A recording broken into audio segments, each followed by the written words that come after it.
नया IBN 7 हौसला है।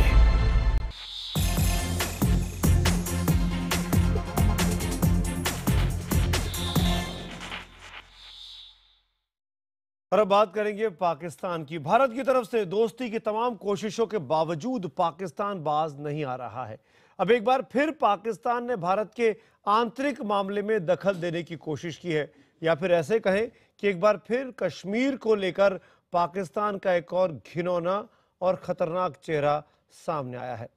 अब पाकिस्तान जम्मू कश्मीर में कश्मीरी पंडितों के पुनर्वास पर सवाल उठा रहा है। हमारा कश्मीर, हमारे कश्मीरी पंडित जो वहां से विस्थापित हैं, उनको सरकार वापस कश्मीर भेजना चाहती है। उनके अपने घरों में दिक्कत पाकिस्तान को हो रही है। पाकिस्तान का कहना है कि कश्मीरी पंडितों के लिए अलग कॉलोनी बनाना संयुक्त राष्ट्र सुरक्षा परिषद के प्रस्ताव का उल्लंघन है। भारत ने एक बार फिर पाकिस्तान के इस कदम का कड़ा विरोध किया है। Any other step to alter the demographic makeup of Jammu and Kashmir is in violation of the UN Security Council resolution. ये तस्लीम असलम है, पाकिस्तान की विदेश मंत्रालय की प्रवक्ता। इन्हें और उनके देश को एक बार फिर कश्मीर की याद आई है। एक बार फिर पाकिस्तान ने भारत के आंतरिक मामले में अपना नापाक बयान दिया है। इन्हें बुरा ये लग रहा है कि आखिर भारत कश्मीर में कश्मीरी पंडितों के लिए अलग कॉलोनी क्यों बसा रहा है। पाकिस्तान इसे कश्मीर में मुस्लिम आबादी को कम करने के तौर पर पेश कर रहा है। पाकिस्तान इसे अंतर्राष्ट्रीय मुद्दा बनाने में जुट गया है। डेमोग्राफी जो जम्मू कश्मीर की थी, उसमें कश्मीरी पंडित, वहां के मुस्लिम्स, वहां के सिख्स उसका एक इंटेग्रल पार्ट थे। और स्वाभाविक है कि जब हम पुणे विस्थापित लोगों को वापस भेजने की कल्पना करते हैं कि लोग वापस जाएं, जो हर राजनीतिक दल का है कि जो लोग वहां से उजाड़े गए हैं वो बाहर जाएं, उसमें हर धर्म और मजहब के लोग होंगे। ये स्वाभाविक है कि कश्मीरी पंडित संख्या में ज्यादा होंगे। लेकिन अपनी आदत से लाचार पाकिस्तान ने एक बार फिर कश्मीर के मामले में नापाक दखल देने की कोशिश की है। भारत सरकार ने हाल में घाटी से विस्थापित पंडितों और बाकी परिवारों की वापसी के लिए योजना बनाई है। इसके तहत विस्थापित परिवारों के लिए अलग कॉलोनियां बसाने की भी योजना पर विचार चल रहा है। अब पाकिस्तान के इस मामले में दखल देने के बाद भारत ने उसे एक बार फिर सख्त शब्दों में चेतावनी दी है। कहा है कि अपने काम से काम रखे पाकिस्तान। जम्मू कश्मीर को लेकर के कोई विषय है भी, पहले तो है नहीं, यदि है तो वो मात्र इतना कि पाकिस्तान के गैर कानूनी अधिकार में जो क्षेत्र है, जिसे हम कहते हैं पाक अधिकृत जम्मू कश्मीर, वो भाग किस प्रकार से जम्मू कश्मीर में और भारत में वापस उसका विलय हो। पाकिस्तान बार बार संयुक्त राष्ट्र का नाम लेकर अपने को अंतर्राष्ट्रीय मंच पर पाक साफ दिखाने की कोशिश कर रहा है।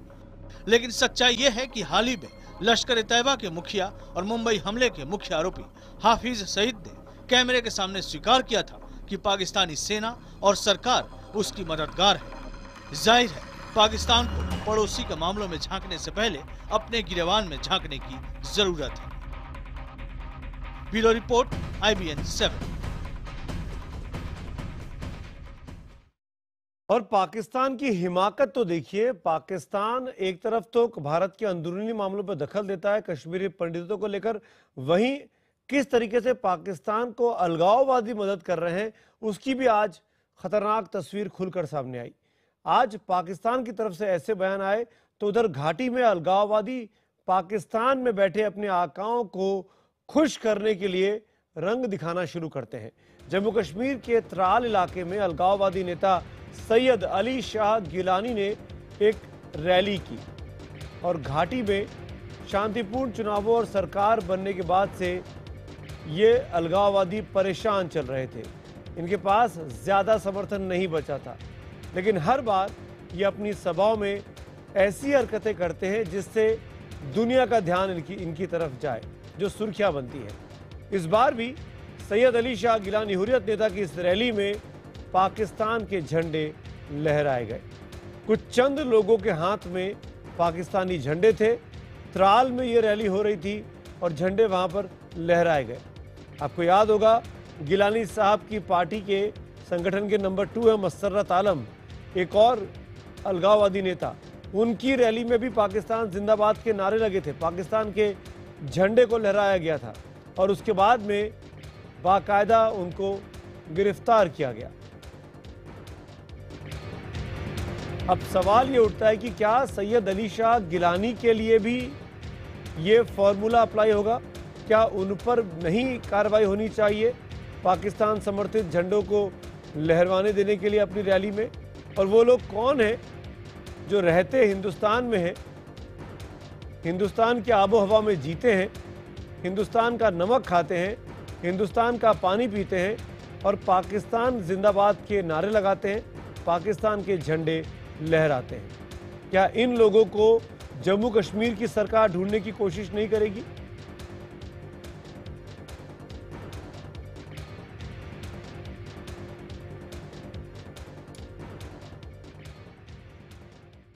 तो कुल मिलाकर आपने देखा कि किस तरीके से पाकिस्तान का कश्मीर पॉलिसी को लेकर, कश्मीर को लेकर जो एक प्लान है वो खुलकर आज सामने आता है। मेरे साथ कुछ खास मेहमान जुड़ रहे हैं, उसी मुद्दे पर चर्चा करेंगे।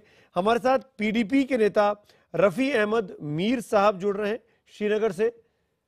हमारे साथ पनुन कश्मीर की डॉक्टर शक्ति भान जुड़ रही हैं जो कि वाइस प्रेसिडेंट है, आपका भी स्वागत है। और साथ में मैं वेलकम करना चाहूंगा major general retired Athar Abbas sahab का, जो कि फॉर्मर स्पोक्स पर्सन है पाकिस्तान आर्मी के। मेरा पहला सवाल शक्ति भान जी मैं आपसे पूछूंगा, कश्मीरी पंडितों को वापस वैली में ले जाने पर कश्मीर की डेमोग्राफी चेंज होगी और ये डिस्प्यूटेड इलाका है, इसमें ऐसा नहीं होना चाहिए, पाकिस्तान ने ये तर्क दिया है, आपका जवाब? मेरा जवाब ये है कि पाकिस्तान हमेशा से झूठ बात बोलता है।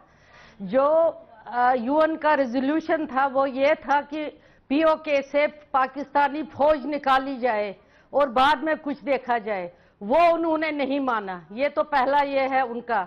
दूसरा, उसके बाद मैं ये कहूंगी कि हम जो हैं कश्मीरी पंडित, हम ओरिजिनल इनहेबिटेंट्स हैं कश्मीर के। हमारी 5000 साल की वहाँ की हिस्ट्री है और मुस्लिम्स वगैरह तो बाद में आए हैं और वो हमें वहां से कहते हैं डेमोग्राफिक चेंज। डेमोग्राफिक चेंज तो पाकिस्तान ने कराई 47 में कबालियों को बेच के। डेमोग्राफिक चेंज 1990 में उन्होंने की, कश्मीरी पंडितों को वहां से निकालकर उनकी एथनिक क्लींजिंग करके और हिंदुओं को भगा के और मार के कि कश्मीर अब एक मुस्लिम डोमिनेटेड स्टेट हो। और उनको शर्म नहीं आती है कहने से कि कश्मीरी डेमोग्राफिक चेंज खराब हो जाएगी। हम कश्मीरी पंडित कश्मीर के निवासी हैं, बासी हैं, ओरिजिनल इनहेबिटेंट्स हैं। बिल्कुल, और हमारा इसी नोट पे हमें जाने का। बिल्कुल शक्ति जी, मैं इसी नोट पर मीर साहब से बात करूंगा। इनकी पार्टी वहां पर रूल कर रही है, पीडीपी के स्पोक्स पर्सन है। मीर साहब, पाकिस्तान का इस तरीके का बयान आना, और आप देख रहे हैं पनुन कश्मीर में कितना गुस्सा है पाकिस्तान की इस बात पर, उसके बाद मैं अतहर अब्बास साहब के पास भी जाऊंगा। लेकिन मीर साहब, मेरा सवाल आपसे है, आपकी सरकार क्यों नहीं पाकिस्तान को करारा जवाब देती? कम से कम बयान तो जारी करिए, बोलिए कि आपके इंटरनल मैटर में पाकिस्तान इंटरफेयर कर रहा है। देखिए, सबसे पहले ये बात हमें समझने की ज़रूरत है, जिस कम्युनिटी की हम बात कर रहे हैं, जिनको आप कश्मीरी माइग्रेंट्स कहते हैं, जिसमें बड़ी तादाद कश्मीरी पंडितों की है और उसमें कुछ सिख और मुसलमान भाई भी शामिल है। ये बुनियादी तौर रियासत जम्मू कश्मीर के रहने वाले हैं। ये रियासत जम्मू कश्मीर का एक हिस्सा है। ये हमारे कल्चर और तहजीब तमद्दुन का एक हिस्सा है।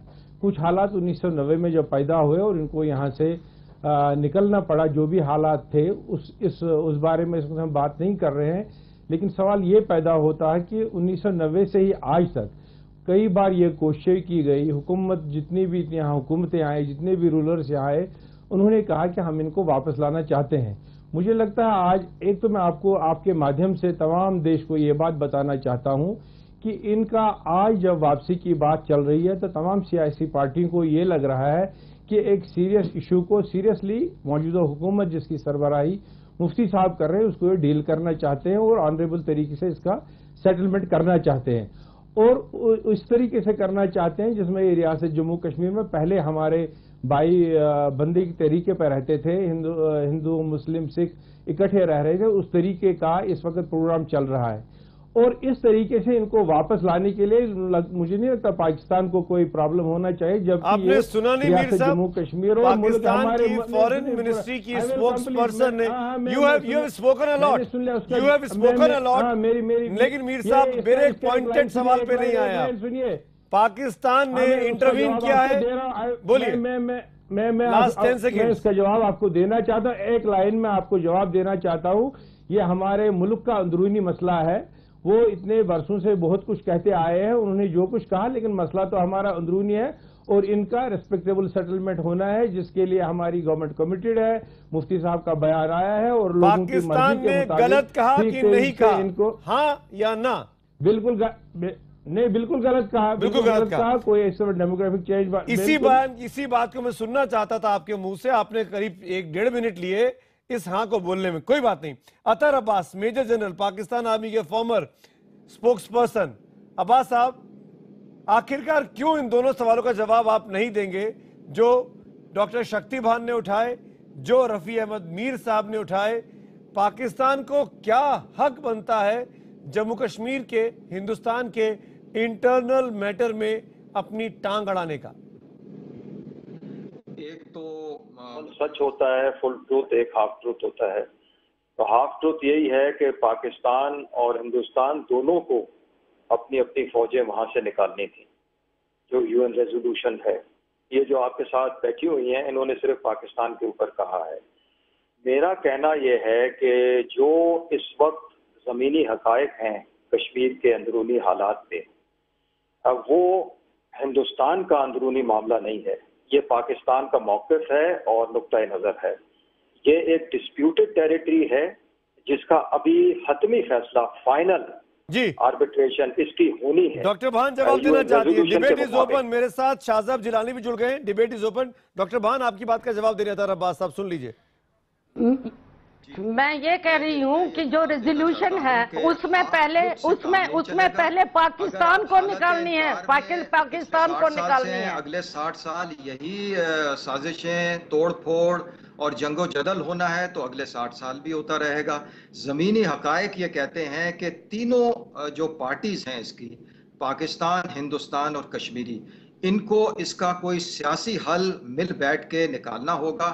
उसके बगैर ये बात आगे नहीं बढ़ेगी। आप मुझे इस बात को बताइए, अगर आप सेल्फ डिनाइल में रहना चाहते हैं तो आप सेल्फ डिनाइल में रहें। सेल्फ डिनाइल की बात नहीं है। 1990 तक जनरल अब्बास साहब, 1990 तक तमाम कश्मीरी पंडित उस इलाके में रहते थे, आराम से रहते थे, मिलजुल कर रहते थे। 1990 के बाद से ये लोग वापस निकलना पड़ा। आप क्या चाहते हैं, आज 20 साल में इनका ठिकाना बदल दिया जाए? ये वापस अपने घर नहीं लौट सकते हैं जहां रहना चाहते थे? क्या पाकिस्तान के किसी मामले में हम हिंदुस्तान तय करेगा कि इस्लामाबाद की किस कॉलोनी में कैसे रहना चाहिए, लाहौर में कैसे रहना चाहिए? हिंदुस्तान का हिस्सा है जम्मू कश्मीर और हिंदुस्तान के लोगों को, हिंदुस्तान की सरकार को, हिंदुस्तान की हुकूमत को यह अधिकार है, यह हक है कि वो कहां रहें और कैसे रहें। अतर अब्बास साहब, ये पाकिस्तान को दिक्कत नहीं होनी चाहिए। बुनियादी तनाज़ा हमारे और आपके दरमियान यही है ना कि आप जिस चीज को अपना अंदरूनी मामला कहते हैं वो ना पाकिस्तान या United Nations, it's a disputed territory, इसका अभी फाइनल फैसला होना है।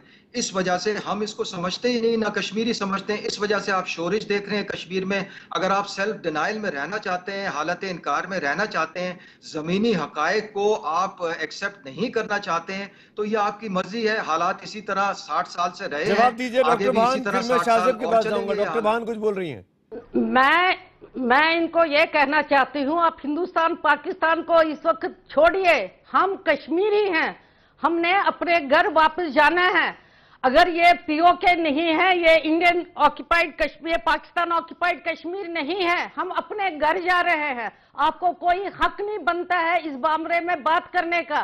पाकिस्तान को कोई हक नहीं बनता है कि एक कश्मीरी अपने घर वापस जा रहा है और उसमें टांग अड़ाए। ये इसमें हिंदुस्तान और पाकिस्तान की कोई बात नहीं है, न यूएन रेजोल्यूशन है। आपको अपने दायरे में रहना चाहिए और ये आपने हमेशा प्रूव किया है कि आपने कश्मीर में आप जो कश्मीरियों का मामला है वो कश्मीरियों को तय करना चाहिए, ना हिंदुस्तान को, ना पाकिस्तान को। तो हमें तो इस वक्त आपने क्यों ऐसा बयान दिया जब ये हमारे घर वापस जाने का बात है। आप कौन होते हैं इसमें टांग अड़ाने वाले?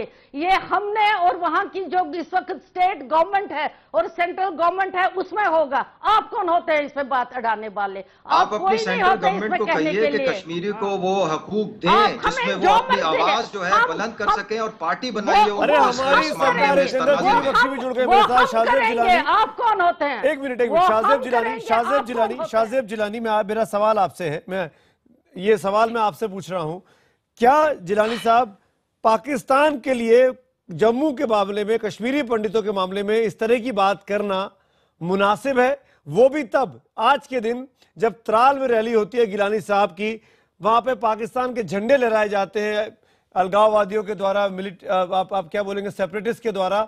ऐसी परिस्थिति में ये पाकिस्तान का सीक्रेट कश्मीर प्लान खुलकर सामने नहीं आता है। एक तरफ आप डिप्लोमेसी का रास्ता अपना रहे हैं, दूसरी तरफ आप आवाम को भड़का रहे हैं। शाहजेब जिलानी, देखिए, मैं चीखना चिल्लाना नहीं चाहता और ये बात हो सकता है कि काफी लोगों को पसंद भी ना आए, लेकिन ये फैक्ट है कि Pakistan is a party to the dispute in Jammu and Kashmir. Pakistan is a stakeholder. वहाँ के जो सेपरेटिस्ट ग्रुप्स हैं उन्होंने भी काफ़ी इसको स्ट्रांगली कंडेम किया है, इस प्रपोजल को। अब ये बात देखें, पढ़े लिखे लोग सारे समझते हैं कि राजनीति का मामला है। बीजेपी गवर्नमेंट में आई, उसका ये नारा था कि हम पंडितों को वापस बसाएंगे, उस पर उन्होंने ये बयान दिया है। लेकिन आप देखें कि जो वहाँ की जो सरकार है उसके भी कुछ रिजर्वेशंस हैं। वो नहीं चाहते कि इस तरह से अलग टाउनशिप्स बनाई जाएं जो सिर्फ कश्मीरी पंडितों के लिए हों। मैं ये भी कहूँगा कि काफ़ी सारे कश्मीरी पंडित खानदान जो वहाँ से निकल गए थे 90 में या 89 के बाद, उनमें से काफ़ी वापस नहीं जाना चाहते। उन्होंने अपनी दिल्ली में रहते हैं, जहाँ भी रहते हैं उनकी सेकेंड जनरेशन है, उनके जॉब्स हैं। वो नहीं चाहते कि वो सब कुछ जो उखाड़ के वापस जो है उस तरफ जाए, सिंपली बिकॉज कि इट्स अ बीजेपी स्लोगन और पॉलिटिक्स हो रही है। जनरल बख्शी, मेरा सवाल आपसे, जो बात शाहजेब साहब कह रहे हैं, डॉक्टर साहब एक मिनट में आता हूं। मेजर जनरल जीडी बख्शी मेरे साथ हैं।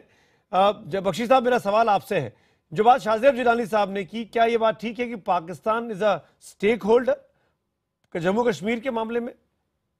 अगर ऐसा है तो पीओके में हिंदुस्तान क्यों नहीं स्टेक होल्डर? पाकिस्तान सीधे अरे साहब मुझे बोलने दीजिए। पाकिस्तान सीधे जिम्मेवार है इस खून खराबे के लिए। पाकिस्तान की आईएसआई ने हथियार दिए, ट्रेनिंग दी और टेररिस्ट को यहां भेजा जिन्होंने कत्लो गारत करी। 1200 कश्मीरी पंडित मारे गए थे, उनके 100 से ज्यादा टेम्पल्स को जलाया गया, उनकी इंस्टीट्यूशंस को जलाया गया और 4.5 लाख कश्मीरी पंडितों को घर से बेघर किया गया है। 30 साल वो लोग अपने घर से बाहर रहे हैं। सेकेंड वर्ल्ड वॉर के बाद इतना बड़ा एथनिक क्लेंजिंग का मामला, जेनोसाइड का मामले का दूसरा एग्जाम्पल कहीं दुनिया में नहीं है और पूरी दुनिया चुप्पी साध के बैठी हुई थी इसके ऊपर। अभी तक बोस्निया में एथनिक क्लेंजिंग हुई, दुनिया भर में बवाल मच गया। इंटरनेशनल कोर्ट ऑफ जस्टिस ने क्रिमिनल्स बना के सजा दी स्लोबोदान मिलोसेविक को, राजदोविक वगैरह वगैरह को for the crime of ethnic cleansing. अगर कश्मीरी पंडितों के साथ एथनिक क्लेंजिंग नहीं हुई तो और क्या हुआ? और कौन जिम्मेवार है इसके लिए? सीधे पाकिस्तान और पाकिस्तान की आईएसआई जिम्मेवार है। कोई उनको हक नहीं है इसमें कि अब वो दखल अंदाजी करें कि कश्मीरी पंडित वापस जाएं या ना जाएं, कैसे जाएं, कहां रहें, ये उनका कुछ लेना देना नहीं है। जनरल अतर अब्बास, ये सवाल मैं आप ही के पास थ्रो कर रहा हूं, जवाब भी दीजिए। और साथ में मेरी एक और सवाल है आपसे, मैं ये पूछूंगा, आपको यूएन रेजोल्यूशन की इतनी चिंता है, वो यूएन क्या कहता है हाफिज सईद के बारे में, क्या कहता है लश्कर तैयबा के बारे में, जमात उद दावा के बारे में? आपको उसकी चिंता नहीं है? जी बिल्कुल चिंता है, उसकी भी चिंता है और यूएन रेजोल्यूशन जो कश्मीर पे है, जो कहीं पुराना है, उसकी भी चिंता है। मैं यही दोबारा कहूंगा, दोहराऊंगा कि हमें कोई एतराज नहीं है। आपकी खुद स्टेट गवर्नमेंट के जो वजीर आला हैं मुफ्ती साहब, उन्होंने खुद कहा है कि हम पंडित्स को वेलकम करेंगे लेकिन उनकी अलग बस्तियां नहीं बसाएंगे, क्योंकि वो होगा रिलीजियस डिस्क्रिमिनेशन जिसके वो खुद खिलाफ हैं। इसी तरीके से हुर्रियत के रहनुमा भी उसके खिलाफ हैं। पंडित्स को वापस लाएं, लेकिन उसको आम तौर पे जैसे वो बसे हुए थे उस तरह बसाएं, इस तरह ना बसाएं कि उनकी कॉलोनीज अलग बसाएं। इसलिए पाकिस्तान का जो मौक़िफ़ है वो यही है कि इस किस्म की डेमोग्राफिक चेंजेस जो आप लाना चाह रहे हैं कश्मीर में, वो यूएन रेज़ोल्यूशन के खिलाफ होंगी। वो इस तरह डेमोग्राफिक चेंज कर देंगी कश्मीर वैली का। मुझे जरा ये बताएं कि उन्होंने अपने देश में माइनॉरिटीज के साथ क्या किया है, उन्होंने अपने देश में शियाज के साथ क्या किया है, जो कत्लो गारत किया है। जरा हमको पाठ बाद में पढ़ाए, पहले अपने गरबान में झांकें। कितनी माइनॉरिटी रह गई है? 20% हिंदू होते थे पाकिस्तान में, आज 2% से कम रह गए हैं। वहां पे सब मार डाले या कन्वर्ट कर दिए गए हैं। आप हमें पाठ मत पढ़ाइए किस तरह माइनॉरिटीज को ट्रीट किया जाता है। आप जरा अपने गरबान में झांकिए कि आपने अपने शियाज के साथ क्या किया है, क्या कत्लो गारत किया है, बसों से निकाल के मारे। आप हमें सिखा रहे हैं, हवाला दे रहे हैं शिया और सुन्नी का। मेरे ख्याल में पाकिस्तानी कौम पूरी जो है वो इसके खिलाफ है और वो मुत्तहद है कि इस किस्म की कोई सेक्टेरियन कॉन्फ्लिक्ट जो है वो उसको डिसअप्रूव करते हैं, उसको बिल्कुल। आप मुझे प्लीज ये बताइए कि जब पार्टीशन हुई तो कितनी परसेंट थी आपके देश में हिंदुओं की आबादी और आज कितने परसेंट है? प्लीज आप मुझे ये आंकड़े खुद ही बता दीजिए अपनी जबानी। जनरल बख्शी, अतर अब्बास साहब का कनेक्शन टूट गया है, लेकिन शहजाद साहब मैं सवाल आपके लिए थ्रो कर देता हूं। आप बताइए कितनी माइनॉरिटीज बची हैं? नहीं, ये बात बिल्कुल सही है कि पाकिस्तान में माइनॉरिटीज के साथ बहुत बुरा सलूक हुआ है। सिंध में जहां मैं रहता हूं, यहाँ पे जब मैं छोटा था तो बहुत सारे हिंदू खानदान हमारे मोहल्ले में रहते थे। आहिस्ता आहिस्ता करके वो यहाँ से चलते बने। इस तरह शिया हैं, हजारा हैं, बहुत बुरा सलूक हुआ है। ये बात तो मानने की है, इस पे आप इनकार नहीं कर सकते कि हमारी स्टेट जो है वो it has failed to protect its minorities. लेकिन ये बात भी क्लियर रखें कि इस वक्त हम बात कर रहे हैं जम्मू कश्मीर की, जो कि डिस्प्यूटेड टेरिटरी है between Pakistan and India. We are not talking about the rights of minorities, क्योंकि अगर माइनॉरिटीज का अगर इशू हुआ तो भारत में भी बहुत सारे मसले हैं, वहां पे भी चर्चेस को चलाया जाता है। रफी अहमद मीर साहब, पहले तो ये क्लियर करिए आपकी सरकार क्या करेगी? कश्मीरी पंडितों को अलग बसाएगी कि वहीं बसाएगी? नहीं, अलग बसाने वाली बात नहीं है। हमारे वजीर आला साहब ने भी ये क्लियर कर लिया है और हमारी पार्टी के जो प्रेसिडेंट हैं महबूबा जी, उन्होंने भी क्लियर किया है कि यहाँ जो हमारे माइग्रेंट साहिबान वापस आना चाहते हैं, जो हम इंशाल्लाह आ जाएंगे, उनको हमारे साथ यहाँ मिलजुल कर रहना है। उनकी सिक्योरिटी हम है। जब उनकी सिक्योरिटी यहाँ पे मुसलमान कम्युनिटी करेगी तभी उनकी सुरक्षा है। अलग बसाने का कोई पॉइंट नहीं है।